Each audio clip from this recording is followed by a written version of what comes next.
안녕하세요. 우아한 언어유희 강민경입니다. 반갑습니다. 오늘은 많은 분들이 궁금해하시는 내용 중에서 우리 아이가 난독증이 있는지 이런 거를 어떤 걸 보고 알 수 있느냐 이런 것들에 대한 질문이 있어요. 그래서 간단하게 설명을 좀 해드리고자 합니다.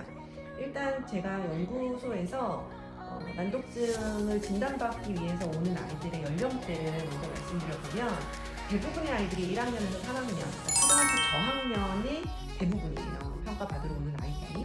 또는 그때는 그냥 별 문제가 없다고 생각하면서 지나갔는데 막상 고학년 이상이 됐을 때 이 아이가 읽기 어려움이 있었던 걸까? 라는 생각이 그제서야 들어서 이제 그때 평가를 받으러 오시는 경우도 있기는 해요. 그런데 그거보다 이제 일찍 오게 되는 경우는 한 6, 7세 정도에도 오긴 하거든요. 그러면 6, 7세 아이들이 읽기 어려움이 있다는 거를 가지고 찾아오시는 분들은 어떤 징후를 보고 그런 걸 찾아왔을까? 또는 초등학교 1학년에서 3학년 아이들이 보이는 어떠한 어려움을 보고 부모님들이 이 아이들에게 읽기 평가를 해야 되겠다고 생각을 하셨을까? 자, 그러면 일단 우리가 미취학 상태에서 학교에 들어가지 않았지만 아이가 읽기에 어려움이 있는지 그런 부분들이 걱정이 돼서 오시는 경우를 한번 먼저 이야기를 해드려 볼게요.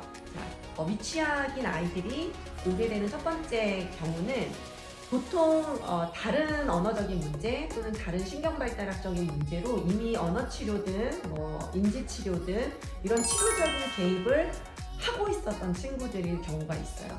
그래서 언어가 발달이 느려서 언어 치료를 받고 있었거나 인지 발달이 느려서 인지 치료를 받고 있었거나 이런 부분의 어려움으로 어떤 치료적 개입을 이미 시도했던 친구들인 경우에는 발달이 조금 느릴 수 있겠다라는 것을 어머님들이 늘 생각하고 계시기 때문에 미취학이지만 읽기에 대한 어려움도 미리 예측하셔서 오시는 경우가 있을 수 있어요. 두 번째로 그런 아이들이 아니에요. 어떤 그런 치료적인 개입을 한 번도 받아본 적이 없는데 미취학 때 오는 아이들은 일단 형제나 가족 중에 읽기에 어려움이 있었던 사람들이 있는 거죠. 그래서 부모님이 이 아이도 가족력의 영향을 받아서 있지 않을까라고 생각을 하시게 되는 것입니다. 그래서 이제 이 아이가 다른 가족들의 영향을 받고 그런 유전적인 요소들 때문에 읽기 어려움을 갖게 되지 않을까 이렇게 걱정이 돼서 오시는 경우가 있고요. 세 번째로는 한글 학습을 본격적으로 시작해보지는 않았지만 영어 유치원을 다니다가 보니까 선생님들이 이 아이가 스피킹 리스닝에서는 사실 별로 또래와의 차이가 나타나지 않는데 읽고 쓰는 거에서만 유독 아이들만큼 잘 수행하지 못한다 이런 피드백이 있는 거죠. 그래서 이제 어머님도 한글 발달이 어떻게 되는지는 사실 알 수는 없지만 교육을 시켜보지 않으셨기 때문에 영어가 느리다고 하는데 이 아이가 난독이냐 하고 찾아오시는 경우가 있습니다. 그래서 이런 경우들은 이제 저희가 어쨌든 어머님이 눈치를 채고 오시는 경우예요. 그러니까 아이가 읽기 어려움이 있을 수도 있다 또는 있을 가능성이 있다 또는 이미 어려움을 나타내고 있다 이런 것들을 징후를 가지고 오시는데 가장 중요한 건 이제 이런 거죠. 이런 것들이 아무것도 없는데 그냥 어머님들이 불안하셔서 그럴 때 우리가 좀 의심을 해볼 만한 요소가 뭐가 있을까 이런 걸 생각을 해보면 일단 발음의 발달을 조금 주의 깊게 보실 필요가 있어요.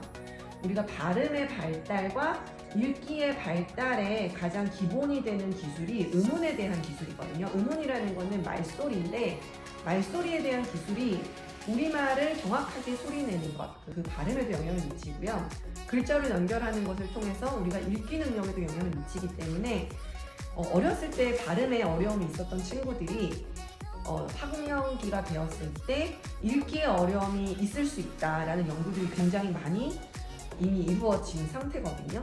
물론 어렸을 때 발음에 어려움이 있었던 친구들이 모두 다 읽기에 어려움이 있는 것은 아니고요. 읽기에 어려움이 있는 모든 아이들이 어렸을 때 발음에 어려움을 가지고 있었던 것은 아닙니다만 그래도 발음의 발달과 또 읽기의 발달이 어느 정도의 상관관계를 보이고 있기 때문에 어렸을 때 이 아이가 또래에 비해서 발달이 너무 지나치게 느렸다거나 또는 아이가 연령에 비해서 너무 애기 발음을 소리를 낸다거나 이런 모습들이 나타난다면 읽기 부분이 제대로 잘 발달을 하는지를 좀 체크를 하실 필요는 있는 거죠. 그래서 그런 부분들을 가지고 우리가 읽기에 어려움이 있는가 징후를 생각해 보실 수 있겠습니다.